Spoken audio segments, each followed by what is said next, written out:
week been? This week's going to be a little bit different from the previous weeks, as we're going to be Happy Friday. Happy Friday to you, Ian. This is going to be a little bit different. We're going to do less code, and we're going to maybe talk about some planning and some kind of concepts for like hitboxes and hurtboxes and animation states. And Before we do all that, I'll just show you where we're at with this prototype I've been working on. Um, if it wants to load, that is. So obviously, as I say, progress has been slow. I've had a lot on behind the scenes at the moment. I need to kind of like, uh, well, without going into too much detail, I'm trying to kind of move house at the moment, and it's causing quite a lot of stress for me. And Yeah, we'll just leave it at that. But yeah, there's stuff going on there. So I've been a little bit distracted again this week, but I have done some progress. There's not a whole lot to see this week visually. Um, but I mean, the item system's kind of polished off at this point. Have a quick look at what's going on here. So we can kind of put items down, pick them up. They get populated dynamically if you're moving around. I've added a context menu for equipping things, unequipping things, modifying things, combining, discarding, and examining. So um, at the moment, this green square is like a shotgun ammo. And I've got a combine recipe at the moment. If you combine 10 shotgun ammo with 10 handgun ammo, the red one, it makes a shotgun. So if I just drop that on there, you can see how that's making a new shotgun for me to use. Obviously, it's not a particularly practical combo.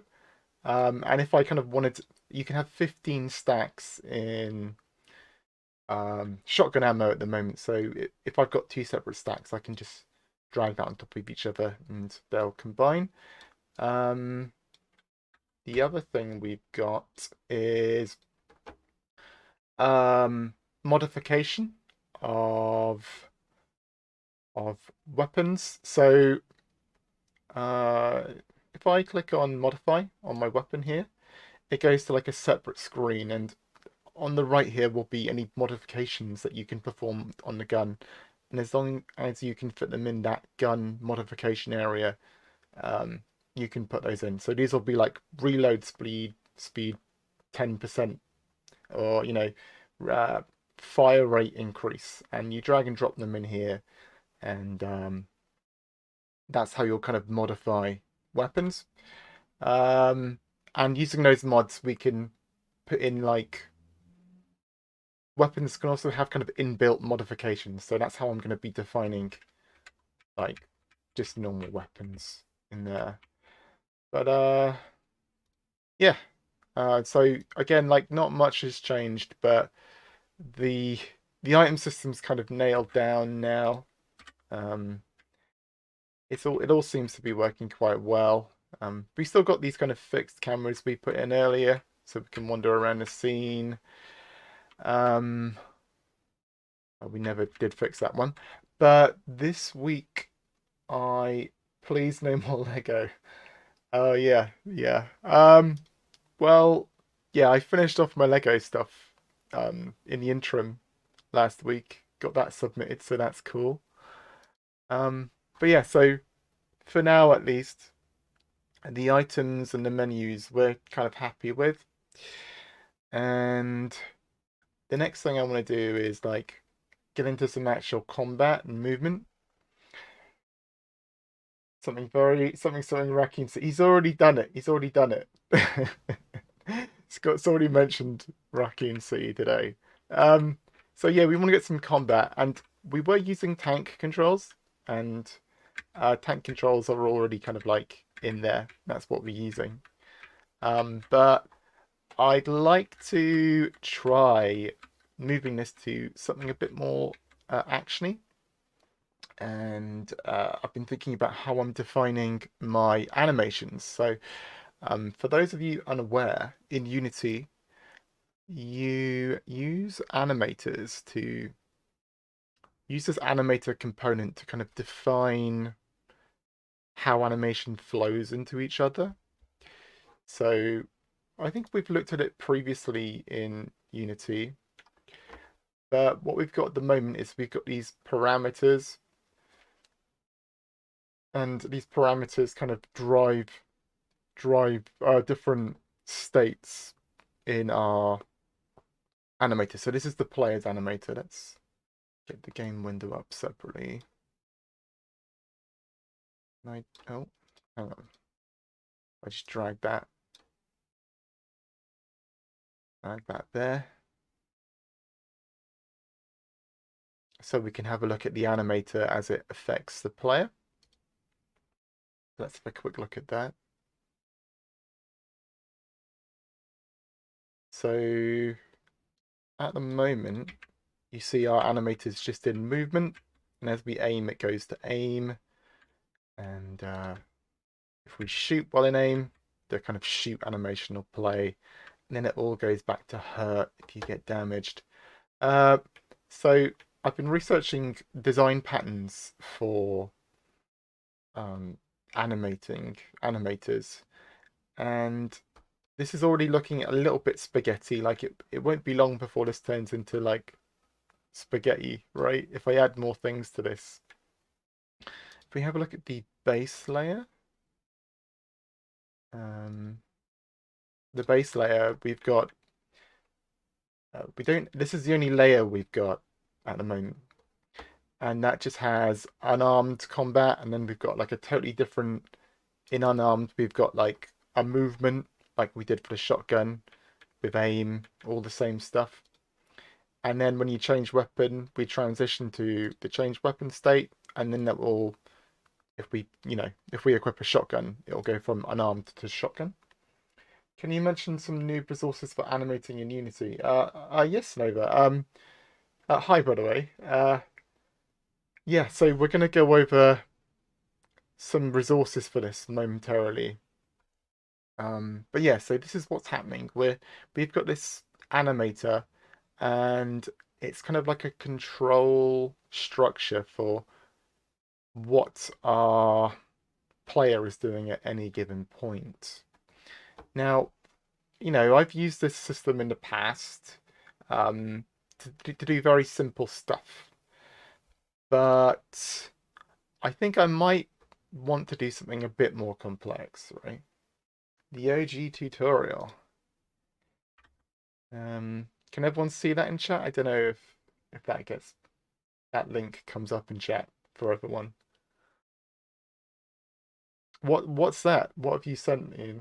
Oh, you got it. Oh, maybe I'll have a quick look at that, shall we? A little look. Let me load this up. Oh, yeah, yeah. That is the OG tutorial. I remember going through the Mechanim tutorial when it came out, which was quite a while ago. Um, let's put some music on. I'm gonna put this on.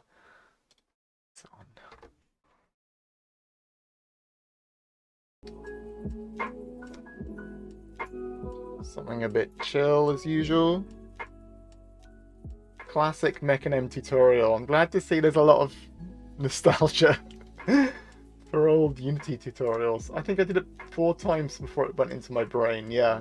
So, oh, maybe we can have a look at it.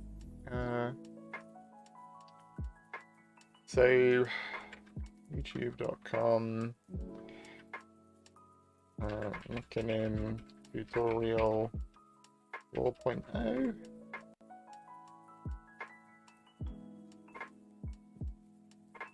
Is this the one? I think it is. Yeah, let's just have a look. Let's pause this. We'll have a little look through this tutorial, shall we? So basically, in this tutorial, you'll learn about the Mechanim animation system. And create a Look at scene this that stuff. looks like this. You run about and it's all kind of driven dynamically. Uh, they use these kind of style of characters at the time. I think they've got like Unity's tutorial resources have got a lot better in recent times. But essentially, you're making a graph of types, and you're blending between different animations depending on the context.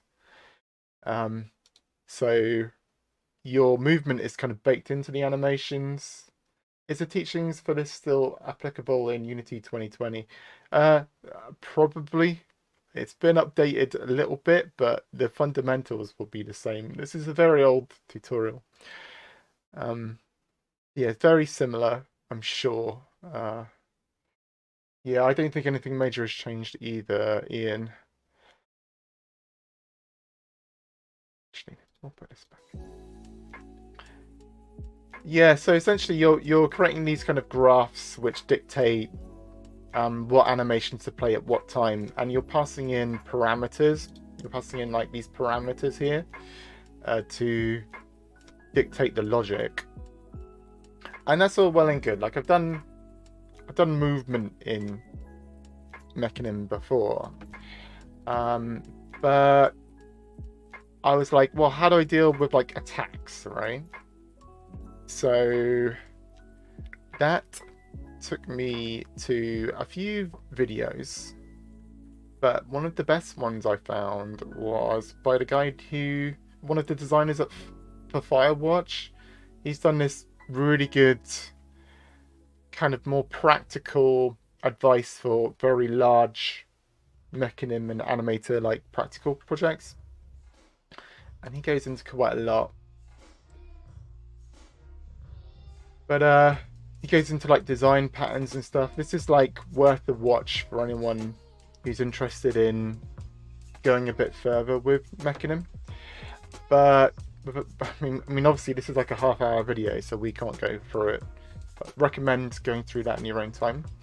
There's a very small blog post which kind of goes over some of it, and we're going to kind of talk about it a bit. Yeah, the animator seems like it's been the same for half a decade. The timelines, there's timeline 2 now if you want to do more cutscene stuff. Yeah, totally. So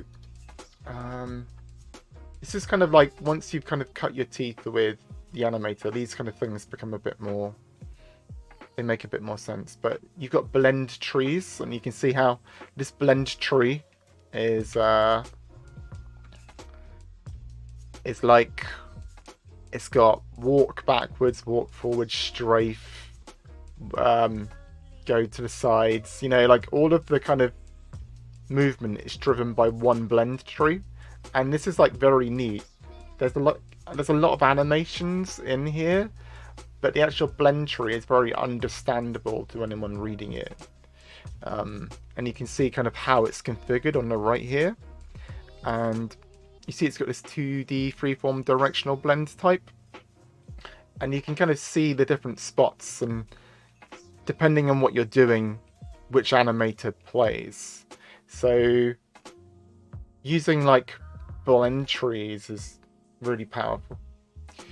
One of the bits of advice that really stuck with me was thinking of layers as a script class. So if we go back to Unity, so at the moment we've just got one base layer that's just driving all of the animations, but we can add different layers on top or below. Like we can reorder these, and if I called this like an additive layer, I could have this layer like override animations that were already playing or add to them.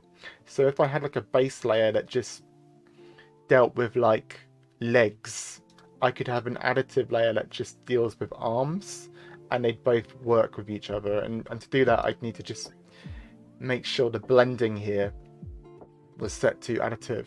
If it's set to override, it will just play it'll ignore anything below it, basically. We've also got this weight parameter, and it's like a lerp between like how much of that animation happens. So if you're walking, if you're moving an arm up, let's say, yeah, and that's 1, at 1.5 your arm would be like here, right? So the weight kind of affects how that animation's happening.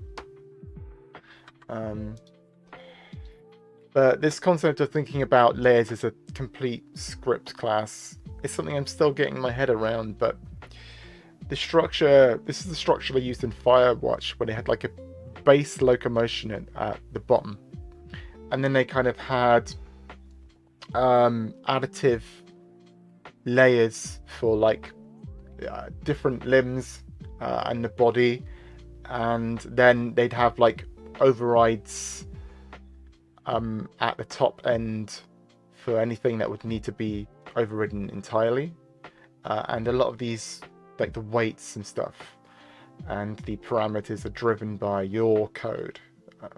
There's kind of a lot to take in, to be honest. But another thing I found very useful was this idea of patterns, like a design pattern, right? And again, this is something I'm still getting my head around, but this idea of a hub and spoke, so you've kind of got the center kind of node of a layer, and then that's kind of going to and back from. And I mean, if you're picking up an item with an arm, that arm does one thing, right? So it would do its thing and then come back. So I mean, that's like quite a common use. So obviously for the right arm override for Firewatch here, they've got pickups, and that pickups is like a separate not a layer, like a separate subgraph or a blend tree. So you've got this kind of top level, and you're hiding complexity in blend trees and subgraphs. So at the top level, you can see, oh, this is pickups, this is book items, and then when you go into the bottle item subgraph, that's where maybe things will be a bit more complex.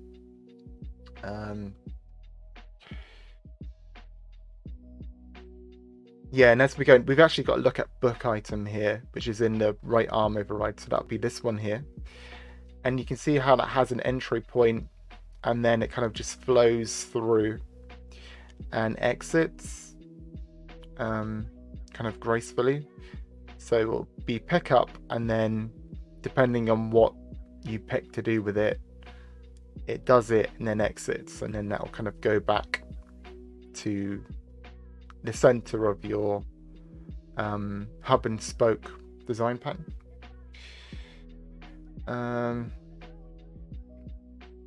The critical selection in settle pattern, yeah, so this is something to think about. Some animations might be interruptible, so you can see how essentially we go from one animation, and then there's like a transition to the next animation and then an exit.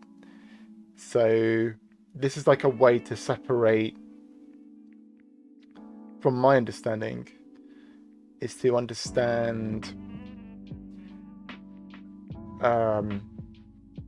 like, okay, this is, I might need to actually get some more videos actually to kind of describe what's going on here. We won't worry about that for now. One thing which surprised me was the advice here was to not write complex code inside of state machine behaviors, right? Oh, yeah, no worries, Nova. Don't write complex code inside of state machine behaviors. Let's go to... I think I've got might have a state machine behavior in somewhere. Hang on. Do I have any? I might not, but essentially, right, where's my behaviors? Do I have one? I swear I've got one. Here we go. So, in change weapons here on this node, in the inspector, we can see this add behavior button, and like a mono behavior, you can add behavior to these nodes, and I've just got one to deal with what to do when you change weapons, right? I think this is dealing with visuals. If we have a look at this mono behavior, you can see it inherits state machine behavior, and like any other mono behavior, it's got a whole bunch of functions that'll just be run. So we've got on state enter and on state exit, which I'm using here.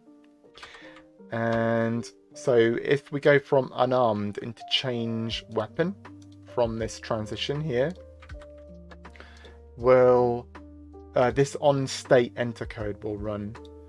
And I think what we're doing there is we're just, and again, I think this is something I will change because I don't think I want this here anymore. But what this does is when change weapons hit, it tells the player to hide the visuals for the weapon. So it would hide the visual for the shotgun. So if we, oh, whoops, we have a look.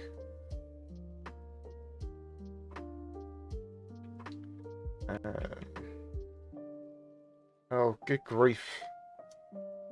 Right, so obviously we're in a shotgun animator right now.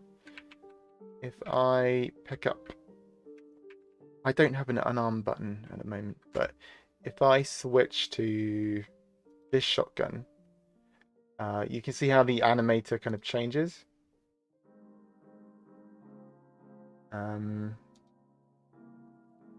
It's too quick here, but it does go into change weapon, and it hides the shotgun. And then when that transition is done, it equips the new weapon, which is just set to another shotgun at the moment. But if this was like a pistol or unarmed, it would switch to whatever visual I've put in for that.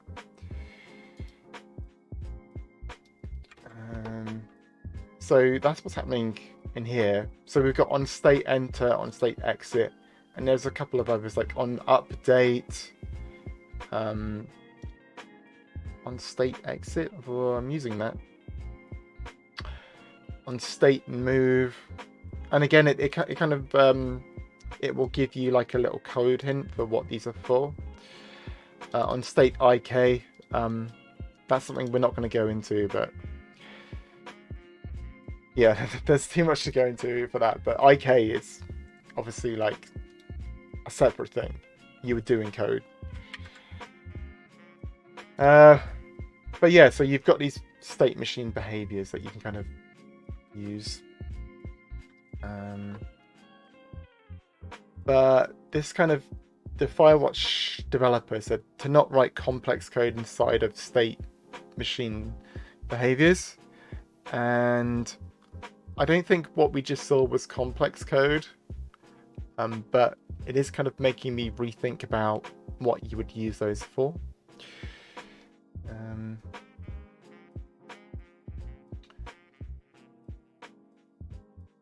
Yeah, use state machine behavior to ensure an animation event always fires. So you've got a separate kind of thing from your mechanism and behaviors, yeah.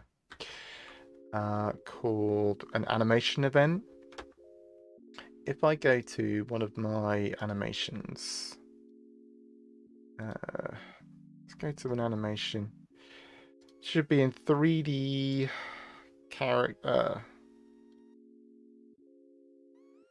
Here we go. Here's one.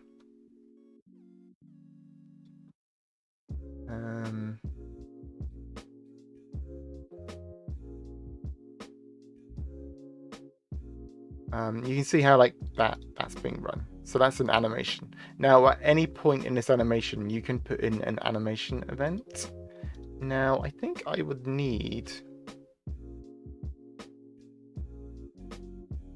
what I need. I'll use the the zombie. The zombie we've got here. Okay, so we've got the zombie walk. I believe we can add in events here. So in the inspector, this is just the import for this FBX, which has a model and animation in it, right? So we can modify loads of things in here, like the root position and rotation, animation curves. But what we're interested in is events. If I pause that. So scrub this, say when maybe when the foot hits the floor here, we want to trigger like a footstep.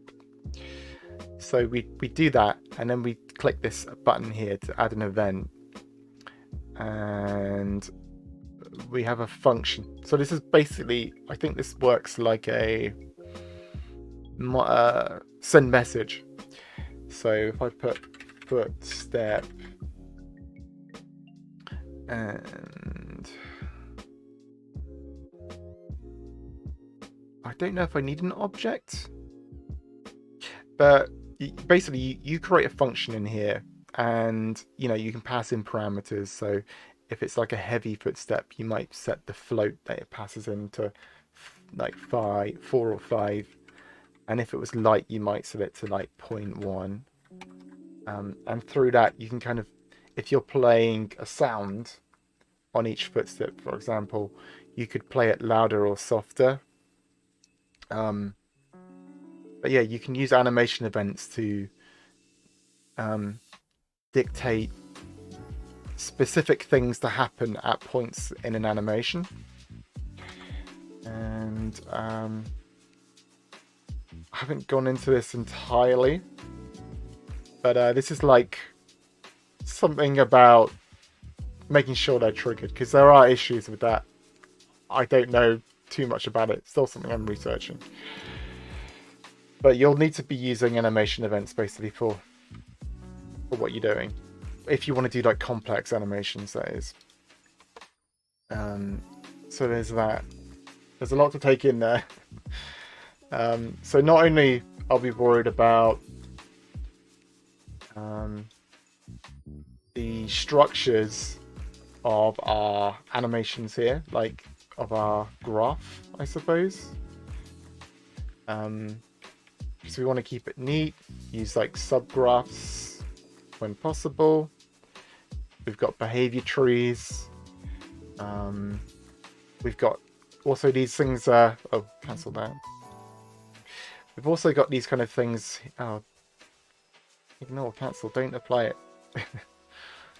Revert. There we go. So the kind of lines that connect your nodes are called transitions, and they have conditions attached to them. So we've got parameters on the left side here, and say if we wanted this transition to happen when fire is triggered, yeah, you would just set a condition here for fire. And so if you're in change weapon and fire got triggered, it would move to unarmed, right? That's not how we're using it at the moment, but I mean, that's just an example. What did I have it to before? Shotgun. Oh, unarmed I had it to, right?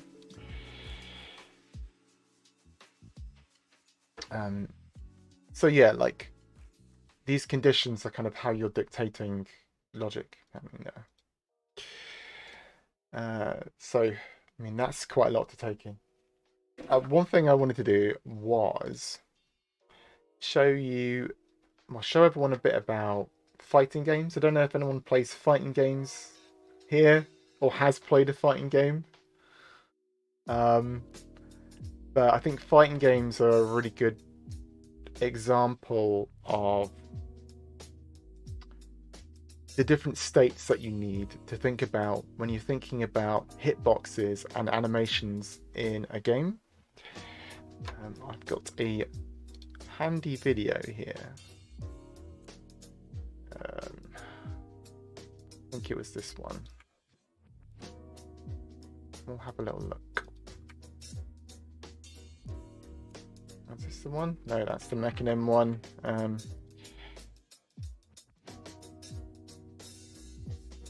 So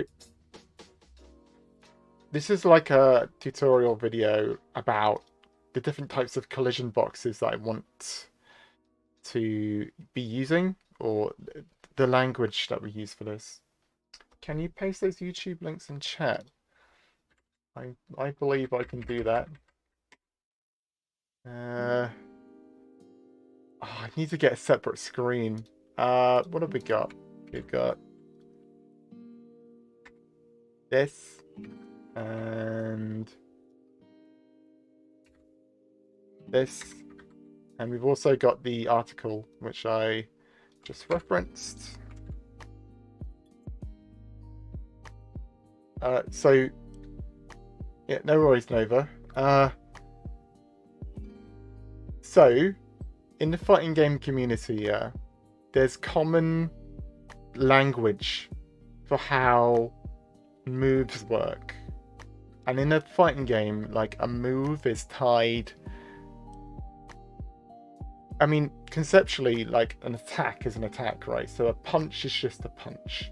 But when you break down what happens in a punch for a fighting game character, there's a lot happening here.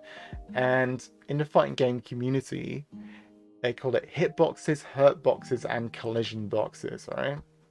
So there's a pretty cool video, which again I've just linked in chat, which kind of goes into them. And we find something which has the hitboxes visible. Okay, so in this is Street Fighter 5, right? You can see that Chun-Li here has got like a yellow box here, and obviously Zangief does as well. And these are like their collision boxes. And when we're referring to collision boxes, we're talking about the space the character exists within. It has nothing to do with damage, but their movement. So these two yellow boxes will never overlap. They can like, if these characters walk against each other, these boxes will just... I think there's an example later on. Hang on. Here we go.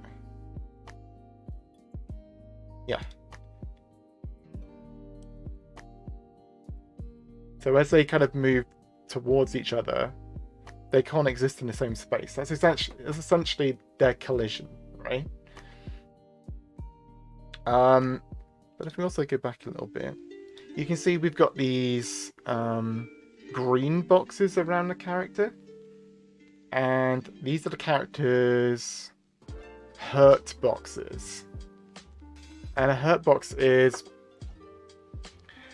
the area that a character can be damaged on. So Ibuki's head here has got a pretty big hitbox, right? Probably because of this stupid hair she's got.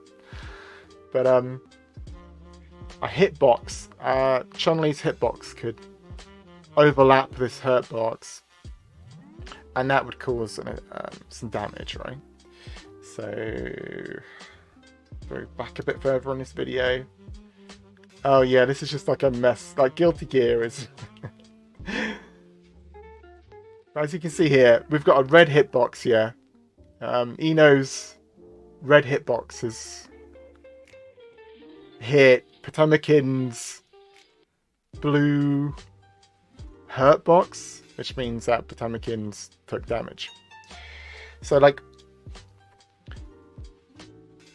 we need like multiple kinds of colliders in the characters that we want to put in this prototype. So the common language is a collision box, a hitbox, and a hurt box, right? So those need to be baked into our animations. And if we go back to the let's have a look at the zombie. So we've got our zombie here.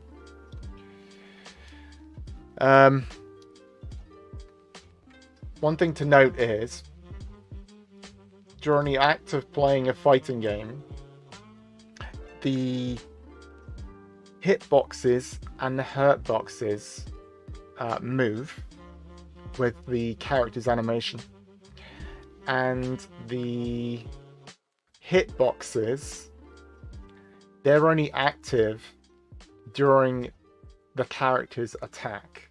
Okay, so again, there's a lot to take in, but obviously there's no hit boxes here. There's just hurt boxes and collision boxes until one of these characters wants to attack.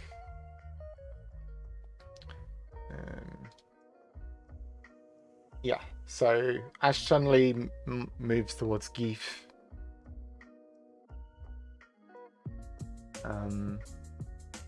you'll see during the kind of middle of that attack, there's a brief flash of a hitbox.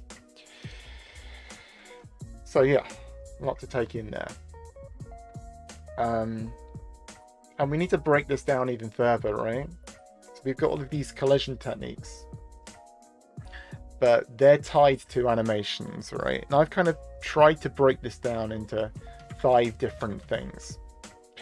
So during an animation, we've got a whole bunch of different states that you can be in at any point during an animation, right? So we've got the concept of startup, and a startup would be, so Chun-Li's at idle here, and as she goes to attack, when the button's been depressed to press punch, which will happen any second. Oh. Yeah, so maybe we can go through this at like slow speed.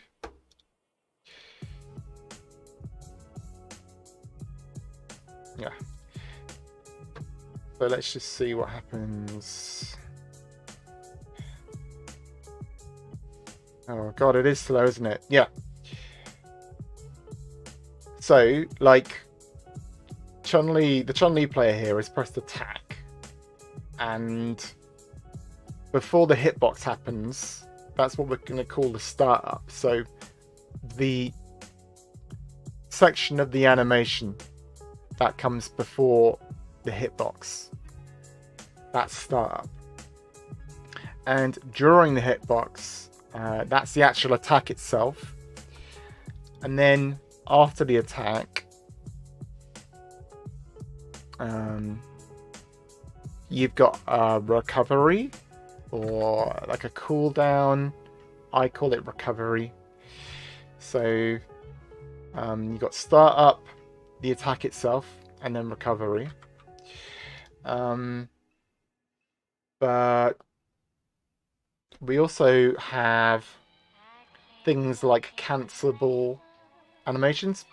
So some animations kind of go into each other. And at this point, I think maybe I'm just going to load up Street Fighter, right? We're going to go through a bit of Street Fighter, and I'm going to kind of try and explain these concepts. So I got to, last night,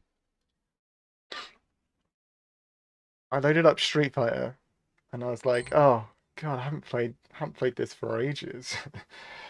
So let's just load this up, shall we?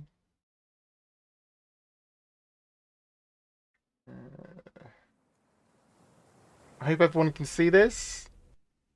I actually didn't test it. Arcade Edition. I might just put the volume down. I haven't tested the levels. Super Street Fighter 4 Arcade Edition. Okay. So we're going to go into a training. And we're just going to pick like Ryu. So I think Ryu's like the most known Street Fighter character. Is there an elegant way of adding the phases independently of the mechanism animation system? Or is it stuff that has to be embedded with the animation tree stuff? Are you ready? Fight! So, how I'm planning to handle it is through animation events. So I'll have like a tag in my animation event for start up, the attack itself, and recovery. And through those event triggers, I can decide what hitboxes and hurt boxes to display where and when. But yeah, that's kind of how I'm planning on doing it. Like, if you have a look at Ryu here, obviously, if I press like sweep here, it takes a second for it to impact, and then I've got recovery from it. Yeah. But there's also like combos in this game.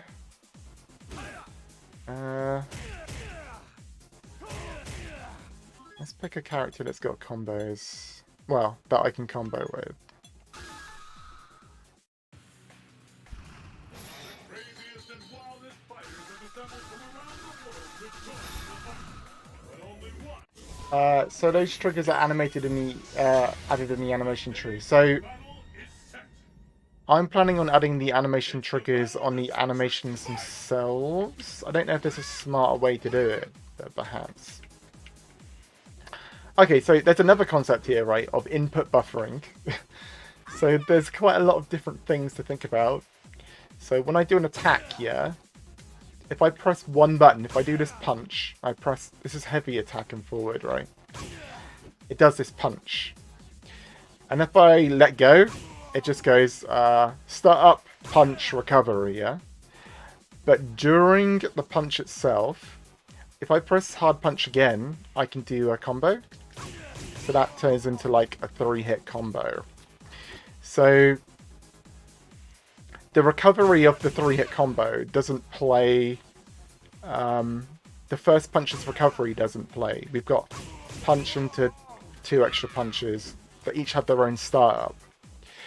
So we've also got this kind of space in the animation that we check to see what buttons have been pressed and where to go from there for combos like that. So that's like the next thing that needs to be considered. On top of that, on some animations you might have like invincibility frames, like I don't know, I don't really know of any invincibility frames in this game, but sometimes during some fighting games or action games, you might perform an action, and during that action, you're invincible.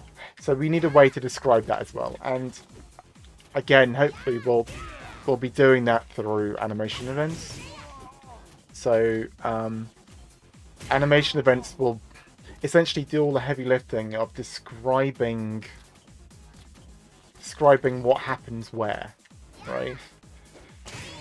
So yeah. Anyway, I'm just playing Street Fighter now. Let's stop this. So I'm gonna get whoops. I'm gonna get the document up that I've been kind of using to kind of plan this out. And kind of go over all of these terms which we've gone over. So we've got the hurt boxes, which is where a character can be damaged. A hitbox, which is it's like a collision box which will damage a character, and a collision box which describes the space that they exist in the world. Because you're making your own animations, I can see that tagging inside the animation makes sense. Hope there is an option to add tags in another way for those artistically challenged. Yeah, I'm not sure. I think you could do it in code, but it gets messy, right? Like, you can describe the frames in code, but it makes sense to link it to an animation, because essentially if you abstract it away from the animation too much, I think you tie the logic in with the animation itself. So I think it makes sense to use animation events. But there's probably tools out there to make that easier. So yeah. So again, we've got hurt box, hitbox, and collision box. Those are like define what damage is, and what damage and space essentially. And then within the animation itself, we've got ways to define or further tweak, I suppose, what's active. So in the kind of language we're using here, we've got startup, which is the bit before the actual action. We've got the action itself, which activates the hitbox.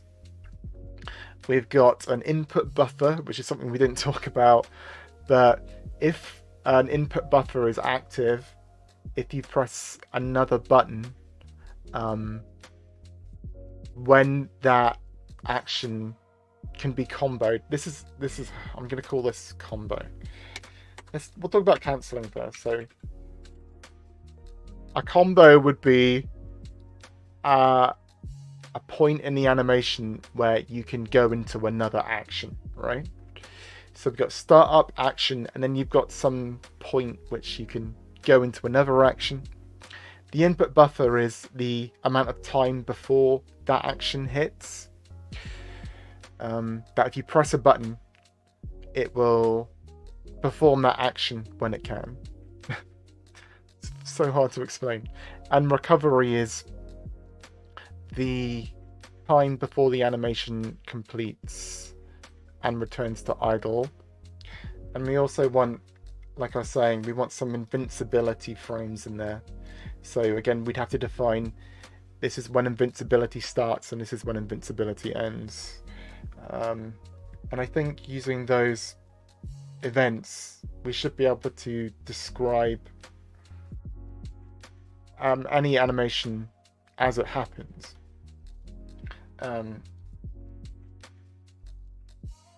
Now, if we go back to the context of our player character, at the moment, we're using the navmesh agent to describe space. So we've got like radius and stuff. And that makes sense for navmesh, right? I mean, that's fine. But if we want to have like detailed hit and hurt boxes, what we'll likely do is we'll attach some colliders to the bones of this character. So let's get the head.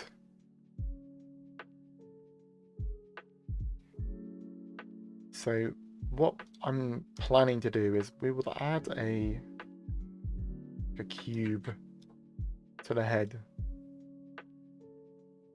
Just scale that.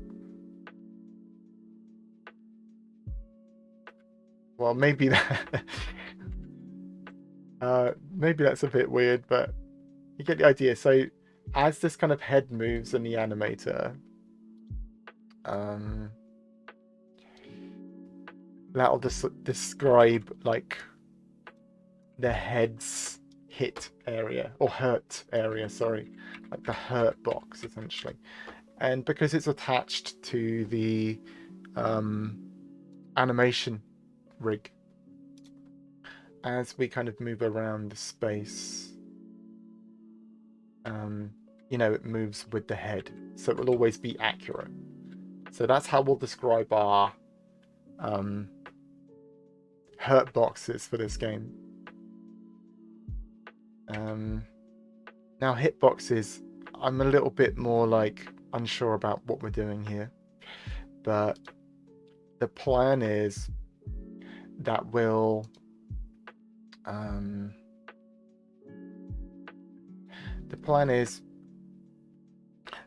have like another kind of selection of boxes or like cylinders or something that will kind of like go in front of the character and describe the area of attack. Could you use some hitbox model as your hitboxes and a character model for the viewing? Yeah, that's correct. I mean, we could have these be entirely separate, yeah. Like, there's nothing stopping us from doing that. I think it makes sense to add the hurt boxes to the bones of it. Oh yeah, no worries, Ian. Thanks for coming along though. I appreciate it. Yeah, so the hitboxes will be kind of defined by, I don't know, if you had like a sword or something, right? You could get away with just having a hitbox added, a hitbox added to the sword itself, and as you swing that, you activate it during its action frames. And when it's idle, you remove that. You don't remove, you hide that hitbox. And you can do that within the animator. So that's how I'm thinking about dealing with that.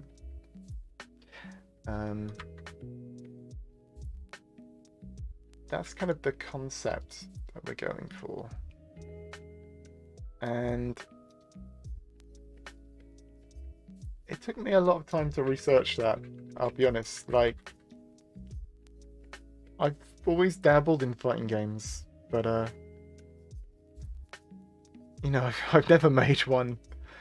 And when you're kind of getting to a point with fighting games, you know, you can look up like diagrams of hitboxes.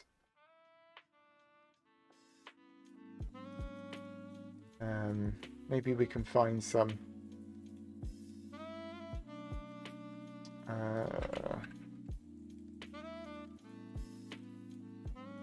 hitboxes and hurt boxes. I want to make a fighting game. Yeah, so like we were playing as Makoto earlier, and you can see how Makoto's hitbox for her punch here is actually terrible, right? And when you kind of get into fighting games, you're like, oh, this is, you kind of roughly know the zones where your character is vulnerable and where your attack hits, right? But you don't actually see the boxes themselves, right? And this is the interesting thing, is that the attacks themselves are kind of like window dressing on top of essentially fighting groups of boxes, right?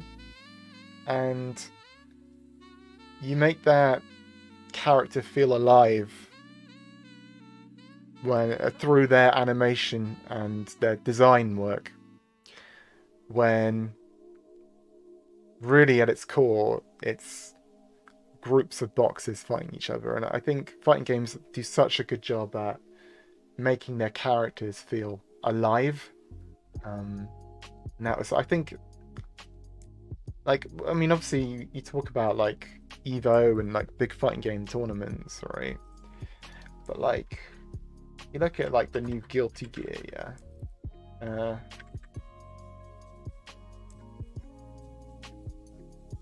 Guilty Gear Strive, yeah.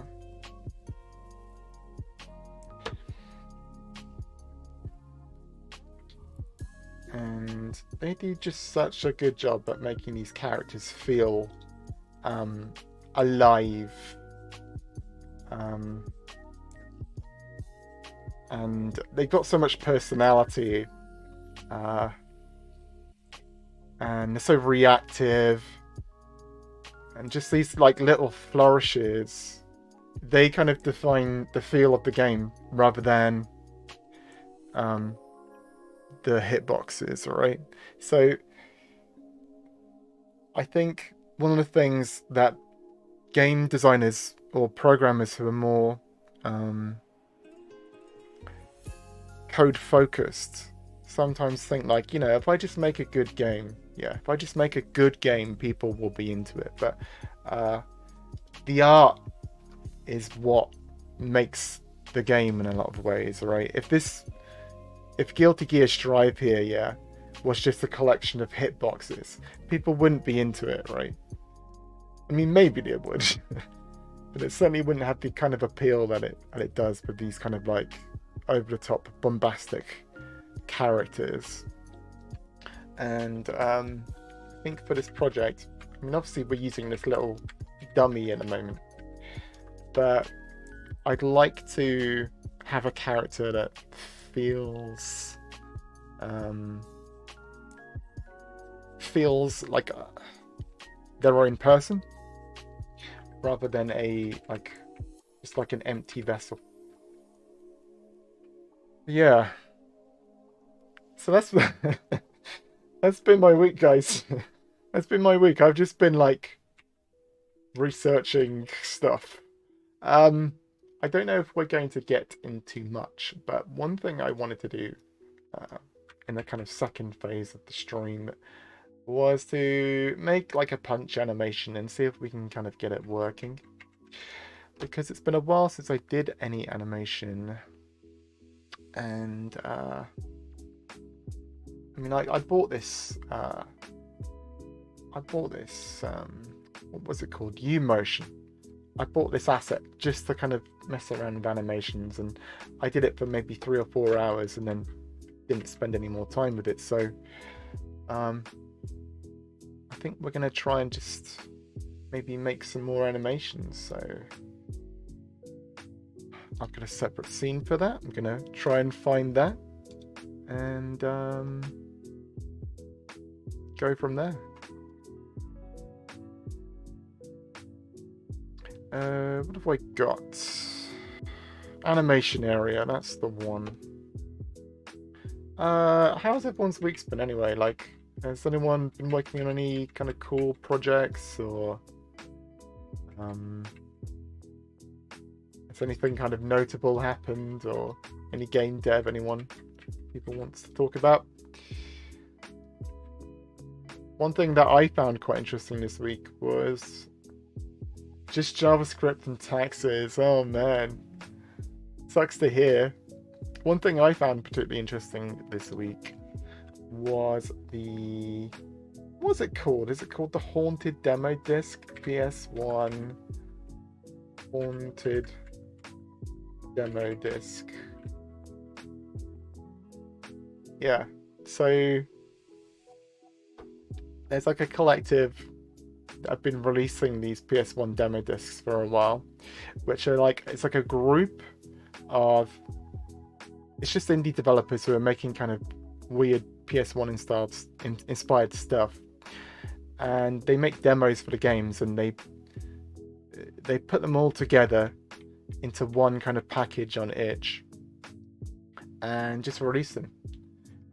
And there's been quite a lot of these recently, and there's a new one just got announced, so kind of interested in that. So that's a 2021 2020 demo disc. Oh, there's Mad Vent Calendar as well. Yeah, but there's another one that's just got announced, and they've been showing the games for that. So it's really cool, kind of. It's great to have a collection of indie developers kind of making stuff like that and sharing. I think it's a good way to get games in front of faces, if you know what I mean. So yeah, let's try and do a punch animation. Let's see if I can remember how to use the animator. So we'll create a new clip. I'm going to call this punch. And what have we got? I think I just need to hide the real-time CSG window. And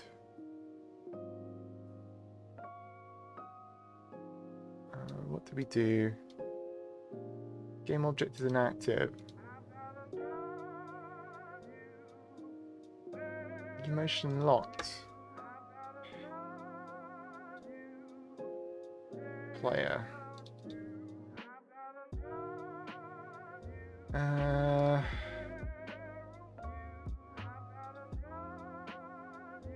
Something's gone wrong here. Let's reload the scene. Oh, I think this has just been like something's gone wrong here. Fantastic.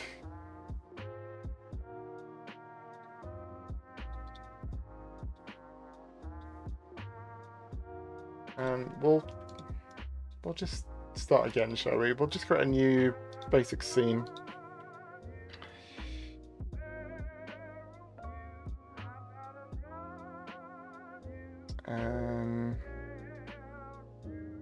And we'll just put the character in. Something I did 8 years ago. I will load that up in a moment. It's interesting to see. Okay.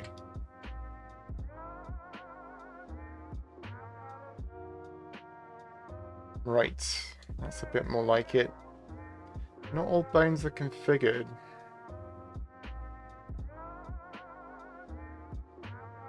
Oh, that's fine. That's fine. Okay, we'll have a quick look at that, shall we?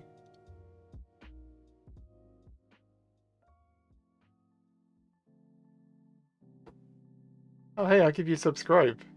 Oh, hey, this looks cool.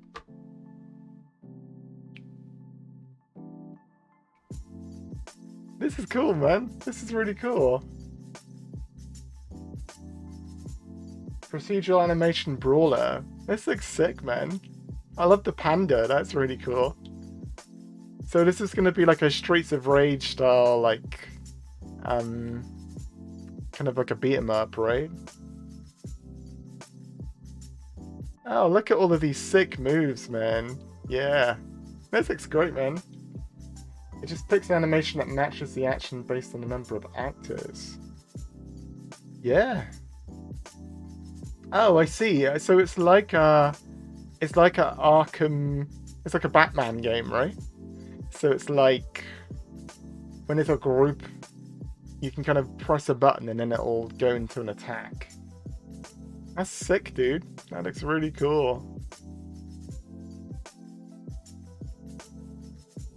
Did it get any further than this, dare I ask?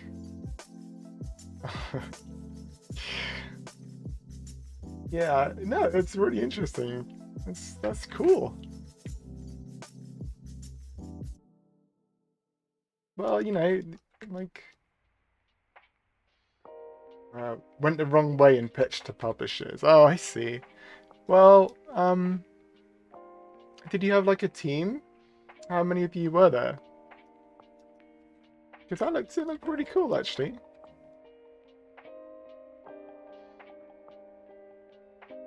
Right, let's try and pose this, shall we?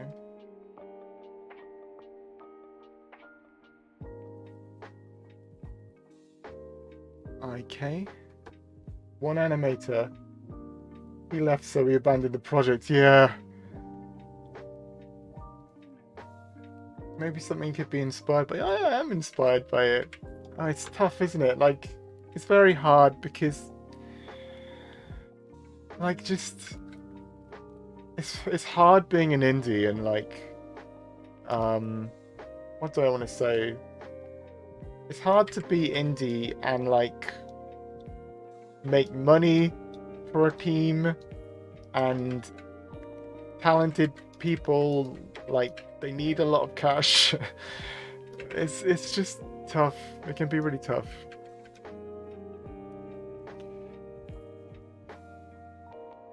That looks quite promising though. What have we got here? Move. Oh, how did I do this again?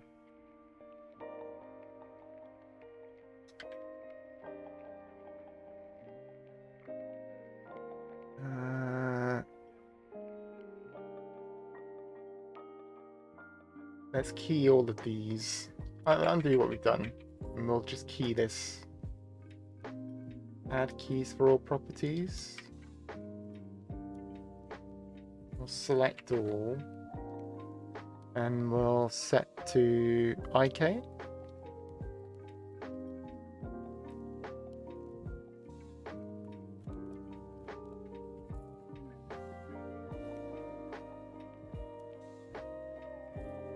Yeah, like I've been mostly like a solo developer, like to be honest, yeah. And it's like mainly because I just don't have the money. Like I'd love to be able to um like pay an artist to do stuff, but I just haven't had the cash, you know? Like kind of a shame. I think it requires a lot because if you're like a small team, I think you need two or three people ideally, right? You need one dedicated artist, and from the artists I know, like they're all very talented, but they've all got specialities. You know, as they should. If I want to curl that hand, I think. How do I do that again? Well, if it makes you feel better, being solo means no bunny being lit on fire. It's true. I'd like some money to light on fire, you know? That'd be great. Um, so what are we gonna do? We're gonna have like a swing back, right?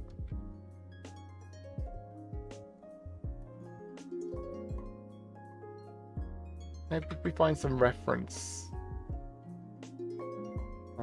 Punch reference.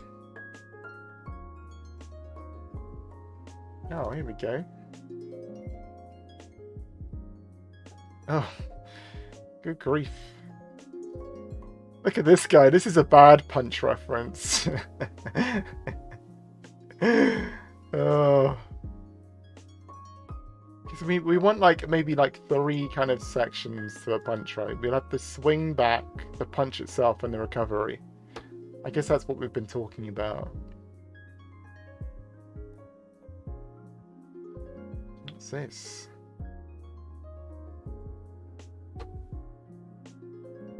Oh, this is good. Yeah, let's have a look at this. Let's use this. So maybe if we just kind of copy this stance for now, and then go into the punch from there. So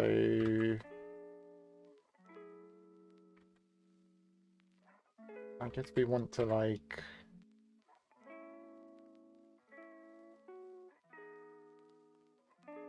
maybe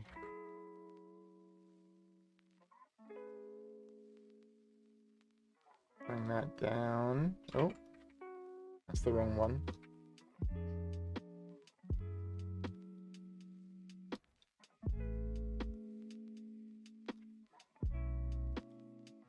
And rotate that up.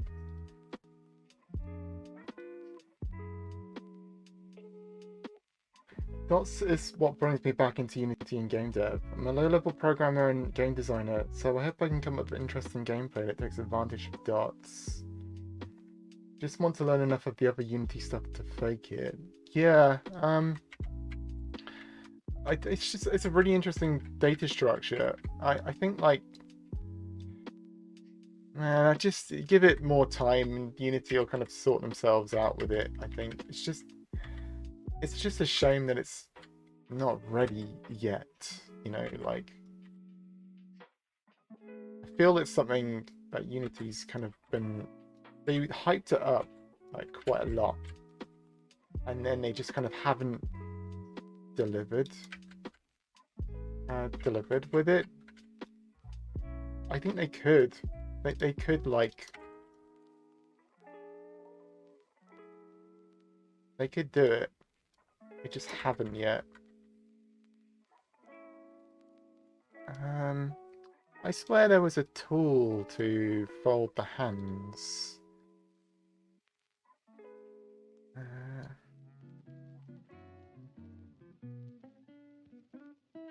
Um,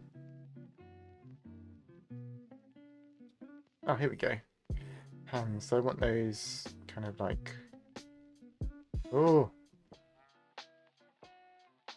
I guess something like that, and just all curled in.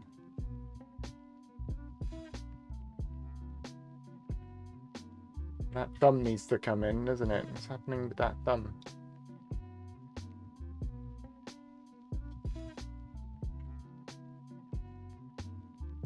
I've heard there's a great Udemy course on dots. Yeah. So next week I'm planning on doing some work on stream about that course update. I wanted to do the update for the course like this month really. This guy needs to be hunched over a bit more. Like this month, ready for like April. Ideally, I want to get the course update out in April. So yeah, I'll probably do some dot stuff like very soon. If not next week, it'll be like in the coming weeks. Oh, it's hard, isn't it, man? How do you animators deal with this stuff?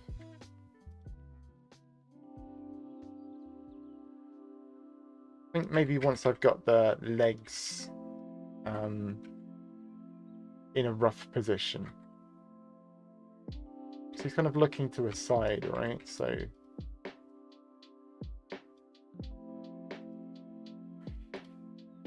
yeah, I've been meaning to update the dots course for a while. And I'm kind of running out of excuses to not, so yeah, I'll probably do some of that on stream.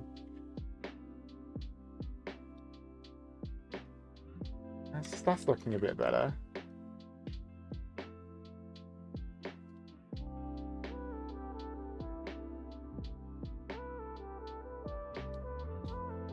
One of the cool things about that course is it does.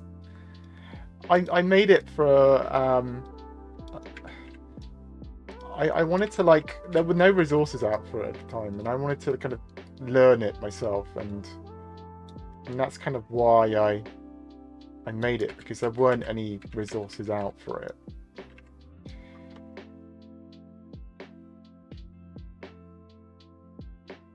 One, yeah.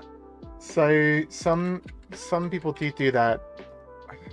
I don't know if I'm good enough at marketing myself to do that. Like the dots course, I think it kind of stands as a, what do I want to say? It kind of stands, most of the drive-through for that happens from a YouTube video I had, which works. It's been pretty good. That's been like my self-promotion. A YouTube video I put onto Reddit, and it kind of like it hit quite a few views, like maybe about, it was about 2,000, 3,000 last time I checked, so that's quite good, I think. But I think maybe lower down still.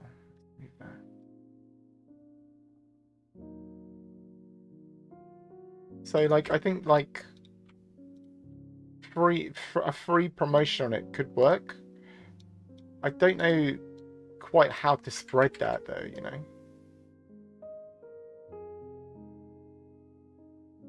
The way I found your course was one of the only dots ones on Udemy. Yeah, like that's because I've done Udemy courses before. Have a look at this guy again. And I tried to kind of fill in gaps in the market where I had problems, right? And I think just some of the knowledge I had is kind of like stuff that people are kind of after. Maybe that's not too bad, actually. That's not too bad for a first try. Yeah, like a lot of the knowledge I kind of attained over the years is maybe something that people are after. So rather than making games to monetize it, I thought I could teach people. I think, you know, teaching people, that's a very in this world, one of the best ways you can help other people is to teach them something. At least that's what I think. Maybe more hunched over. So that was kind of like, because a lot of the stuff I've done in the past has been like, I've done stuff for Shell, for instance, right? And Shell isn't particularly known for the good that they've done to the world. And I felt like a lot of my game dev, a lot of the game dev stuff I was doing, or like the Unity projects I was doing, was it was just like marketing for like rich people, right? That's essentially a lot of what I do, and there's nothing wrong with that. You know, I need to make a living, I need to make the money, but you know, I want to have like a better effect on the world than making marketing for Shell. You know, rich people got to spend their they do, and uh, I'm more than willing to take it. It's just, I don't know. I don't want it to be, I don't know, say if I keeled over yesterday, like tomorrow, I wouldn't want it to be like, oh, this is what Ollie did with his life. He made marketing products for very rich people. I'd like to do something a bit more artistic. But even if it was like, you know, I made something which inspired like a kid to pursue their artistic endeavors, I think that's kind of something that's relatively admirable. So, I guess that's kind of what I'm thinking, you know. Okay, that seems like a good frame, right? That's like a, it's maybe not good, maybe good's the wrong word, but it's a frame. How do I hide? I just hide those for now. A little bit like to an angle. Definitely want to just check that.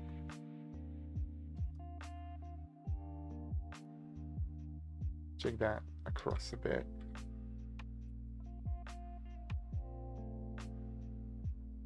Okay. Oh. Bring that back.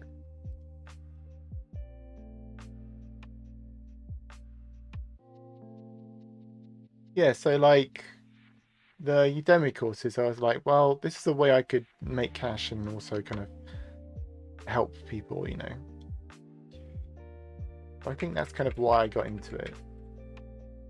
And from there, I suppose we want to like step into a punch.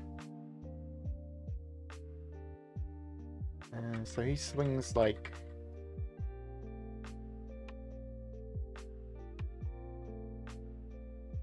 well, I'll use the left arm. Yeah, I just thought like education's a good way to kind of have a positive impact on the world, basically. That's where I was going with that.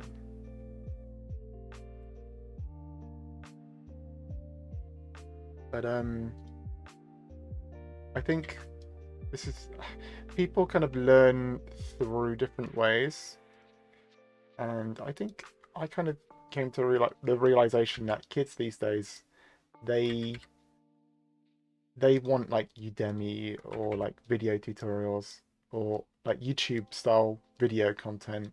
That's kind of how they learn stuff. So um that's kind of what I was doing. I was thinking about going into like academia, I suppose, but I think it's not really for me.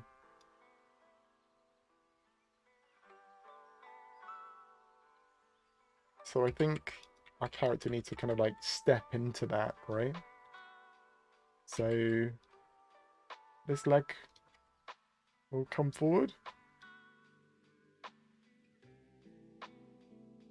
And the whole body will kind of come forward. Oh, not like that.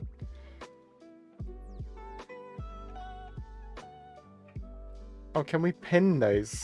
Maybe we can pin that.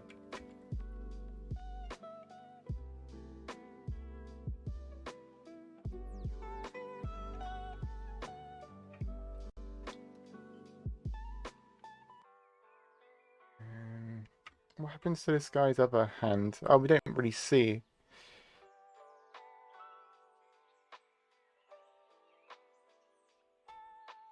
That'd be further back.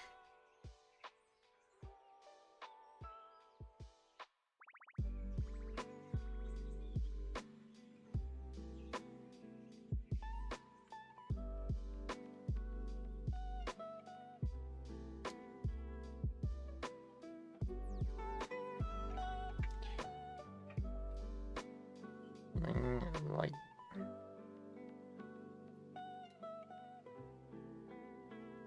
I guess they'd step into it on the other foot, right? Rather than like the left foot. So maybe I just want to switch those around.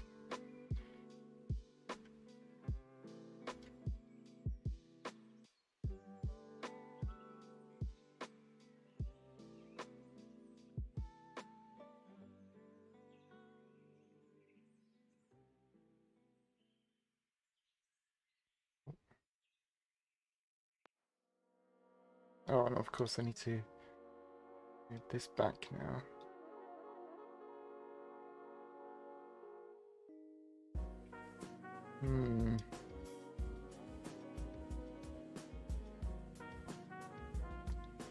I wouldn't recommend this is how people do animation as well. Like I'm trying to just make something on stream. Man, I wonder if there's anywhere around here that can do mocap. I could do mocap if I wanted. Like, you can use depth sensors to kind of do it nowadays.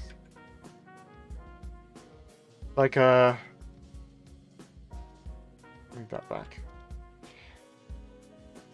I think you can do mocap with like hand controllers, like a VR setup, and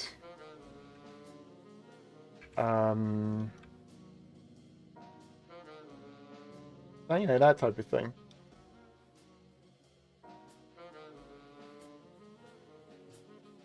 You can do face capture with iPhone nowadays. Cleaning the mocap is the biggest pain in the ass. Yeah, that's correct. Yeah, I mean, I don't think it's too much of an issue, but I mean, that stuff's mainly about smoothing animation curves.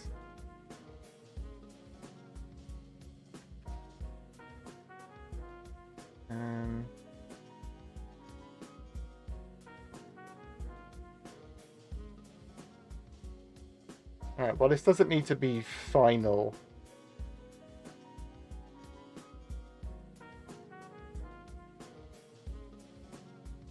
Let me move that back a little bit.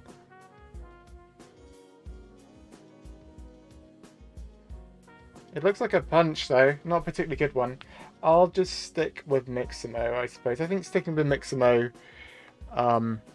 is good. And again, like, with this U-motion thing, you can modify Mixamo assets to your whims. So yeah, I mean, it's something because like I don't have any resources, I'm like, I guess I need to learn animation, right? It's like not only modeling but animation, so I guess I'm giving it a whack. But I think if this was to be a game to get released, I'd have to kind of pay someone, right? Emotion is good. Yeah, actually, it's pretty decent. Like, they've got a free version with FK. But if you pay the 50, I think it's like 50 quid. It's a lot cheaper. Well, it's like, sorry, if you pay the 50 quid, you get IK. So that's what I'm using, just IK.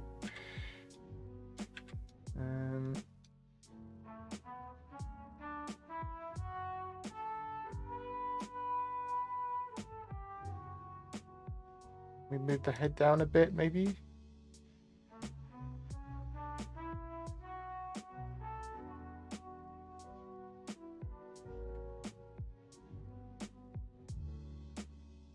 And maybe maybe we just like arch the back a bit.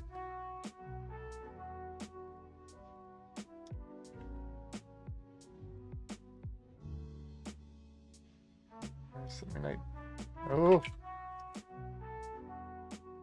something like that maybe.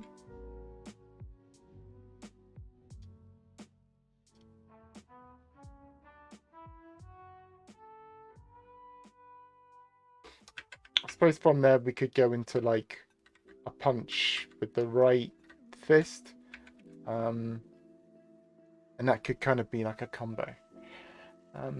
Are you using? Yeah, this is U motion. Yeah. So,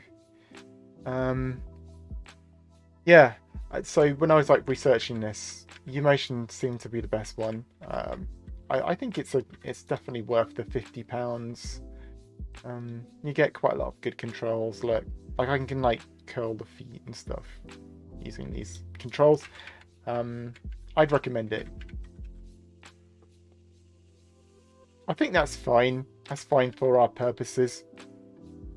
But we need to figure out how we're dealing with animation events. Can you add tags like you mentioned? Yeah. So this is something I need to figure out. I'm fairly sure we can add events. Add animation event to the clip at a current time position. Okay. So I suppose what we would do is we'll copy these frames and just paste those in. So it'll be not the most elegant punch, but it serves its purpose. We'll just make that like really quick.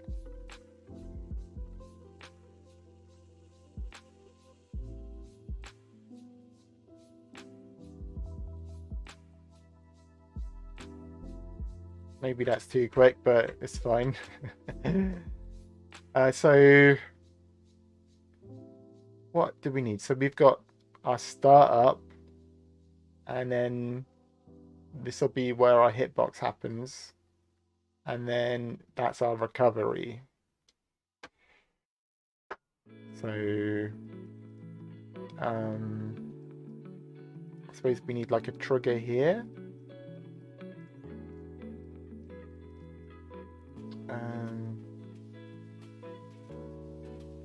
Function name,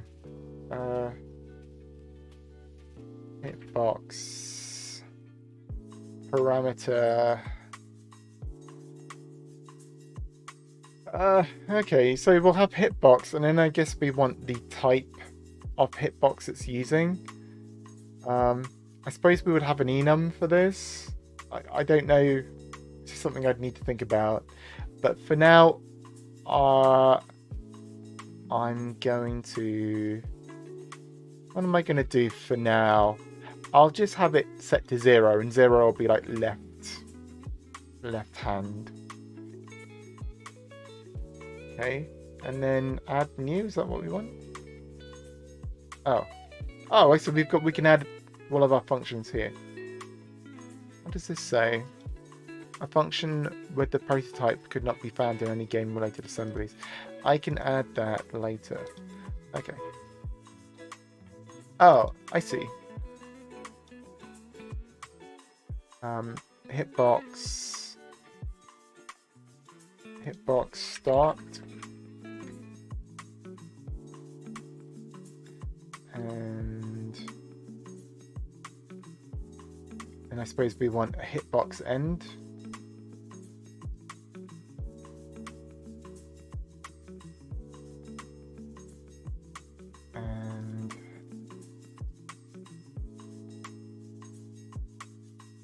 I suppose we need to add the hitbox. We need to start adding these hitboxes to the player.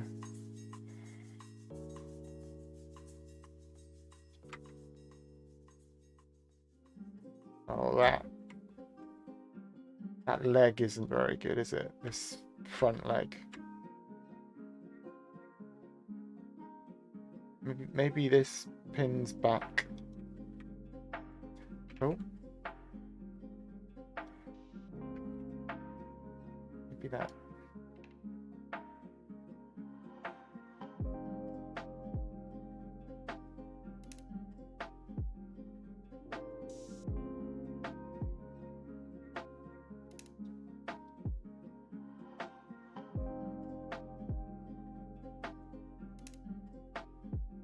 Maybe that would arch there. Maybe the leg would arch, like something like that.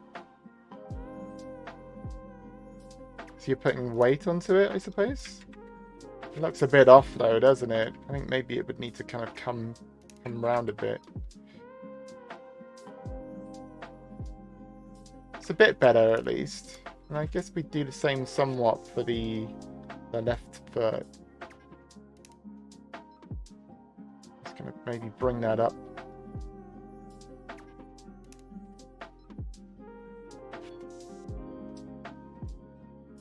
That adds quite a lot to it. Okay. Okay, so we've got our punch. We want to export that, so... how do we do that again? Export current clip. Those are just warnings. We need to add hitbox start and hitbox end to the player. So... Okay. Good.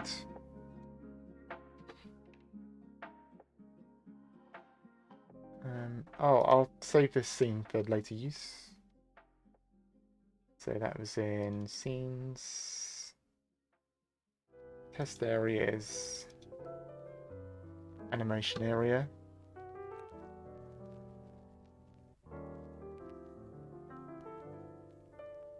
And now we'll go to our subway.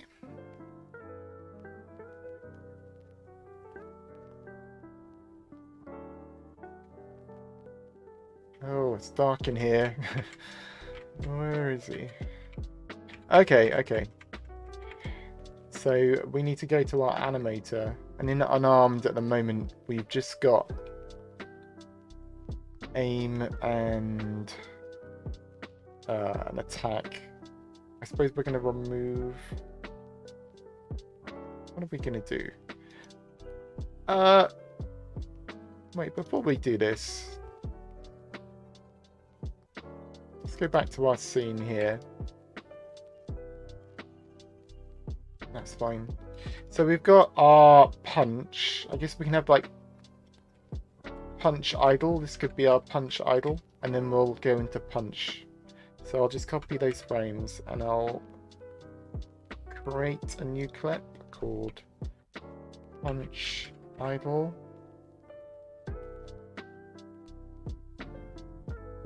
And I'll just paste those in and export that.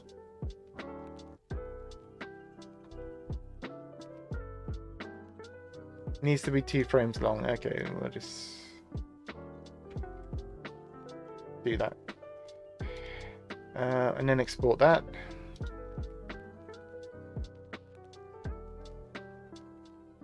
Okay.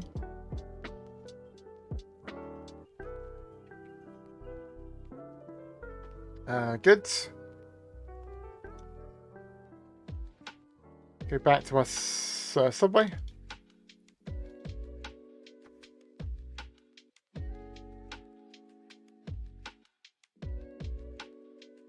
Okay. Go to our animator. We're in an armed. We've got our movement there. That's going to look like they've got a gun equipped for still, but we'll instead of aim, we're going to go to punch idle. So, oh, we've got a blend tree here. I'm just going to replace all of these with punch idle for now. Although that's kind of not a great way to do it. And then in our shoot here, we'll just replace that with the punch itself. So where's that let's punch.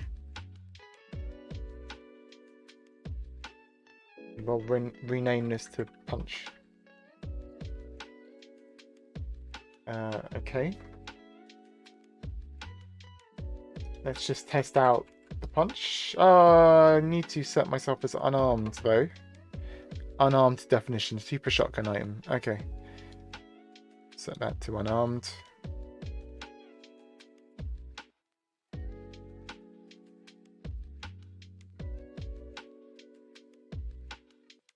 Okay, so now if I go into my aim state, I go into my like punch ready.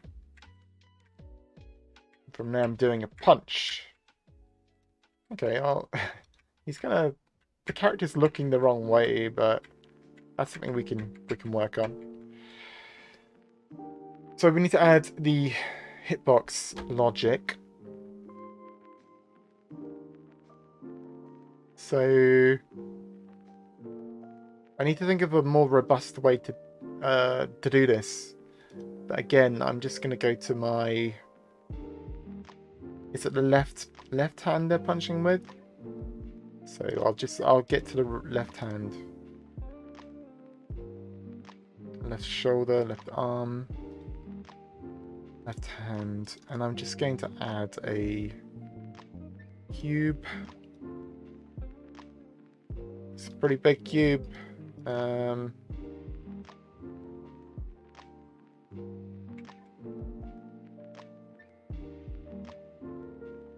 I'll probably just resize this cube down a little bit. Put it down to 0.2.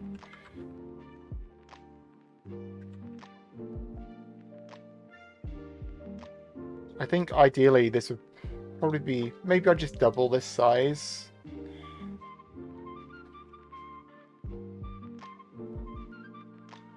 Put that to like 0.4.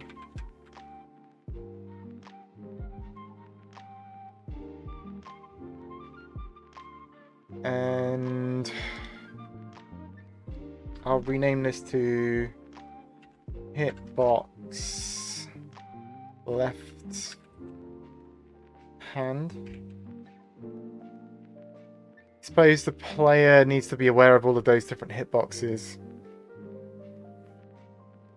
And there could be quite a lot of kind of faff in the inspector. But that's what we'll do for now. We'll just have a public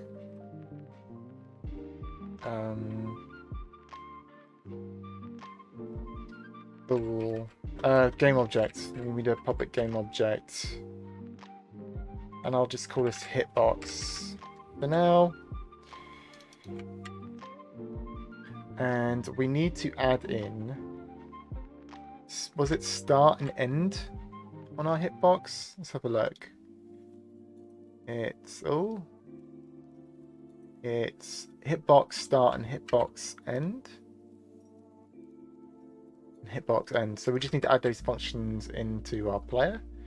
And I believe they get called like a mono behavior. Hitbox start, and it takes an int 0. Oh, int hitbox index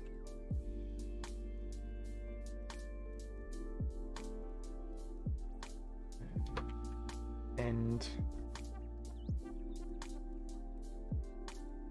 and from there we'll just do hitbox dot set active to true, and then disable it in hitbox end. Wondering if there's an easy way of auto-generating colliders from a model. You could probably script up something to do that, but I think for this character, I'm just going to go to the head, the forearms, and the arms, and add like hurt boxes like that, just in the bone. Like, it's not a particularly smart way to do it, but I do get a lot of configurability over it, so that's likely what I'll do. But yeah, I'll definitely need to put some thought into how the hitboxes are being defined. Okay, I suppose we'll have this visual up for now, just so we can see what's happening with it. And I'll just make sure it's hidden in the first frame. And then from there we can try and attack someone with it, I suppose. I try to turn every problem into a procedure solution for better or worse. Yeah, I used to do that. I used to do that. And kind of... Oh, it's not hidden, look. Oh, I've not set it up. I used to do that, and I'm trying not to. Like, some of the kind of production issues I've had in the past is... I try and automate my way out of every problem, yeah?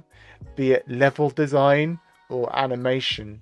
I'm like, oh, I'll have a system to procedurally generate some levels or procedurally generate how the animation works. But it gives you less control over the final product, and it's often harder to implement than you'd think. So I think there are some really good use cases for it though, but you need to be careful that you're not trying to reinvent the wheel, I suppose. Yeah, so you can see now the hitbox is kind of coming up, so. Okay. And I guess from there, that's kind of how I'm planning to kind of get these animations working. And from there, using that same logic and workflow we've done, I'll put in things like invincibility frames, buffering, and make the system more sophisticated from there. But using animation events like we did, and just hiding and showing different colliders, I think is how we'll do it. But as long and like everything in this project, I want it to be just intrinsically tied into the animation, which is why we're doing it like this. Because imagine you were doing this in code, yeah. Imagine you were like, oh, if someone presses the punch button, wait, you've got like a coroutine, and the coroutine waits for 0.4 seconds, and then it shows the hitbox for 0.2 seconds, and then that becomes like a bit of a mess, and you've got to do that for every animation. Whereas if you tie that logic into your animator, and suddenly any changes you want to make, you can just do down here, you can just do in the animation itself, and that makes sense. Can you show how to hide the collider again? Oh, all it's doing is GameObject.setActive. All characters at the moment, the collision detection is working with just a rigid body, rigid body capture collider here.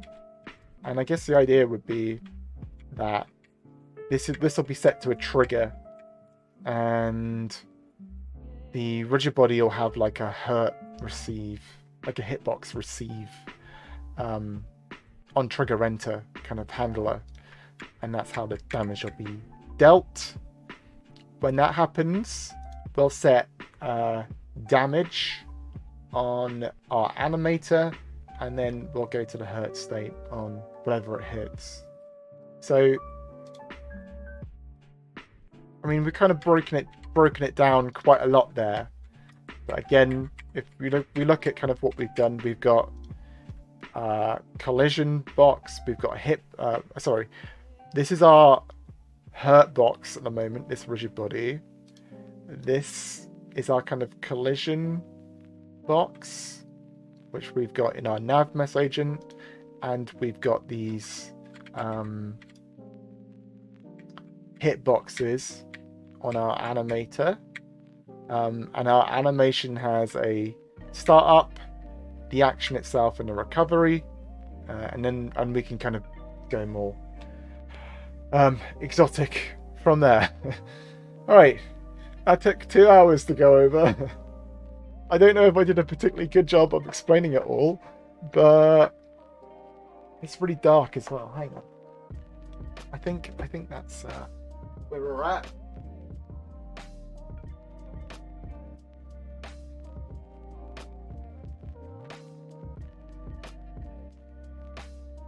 So, oh, and just to go over the animators here, the animation events, they are just function name and like a send message. Because we've got an animator here, this is our animator, and we've got the player controller on the same game object, so it sends a message to anything on the same game object, and it goes to hitbox start, and then when it's done we go to hitbox end. So that's how we were doing it with UMotion, and if you wanted to do that with the other animation system, you'd go into the animation asset, you go to events, and then you would add in an event using this, and you do it exactly the same. So I think that's covered everything. Yeah, I kind of don't have much else to show today. But needless to say, getting to this point it's took a while. I don't know if anyone's got any questions. Otherwise, I'm gonna kind of finish up the stream, have a cup of tea, and maybe close down Unity. So yeah, but thanks for coming, everyone. I know people have been in and out the stream today, but I always appreciate the viewership. I'll try. So next week,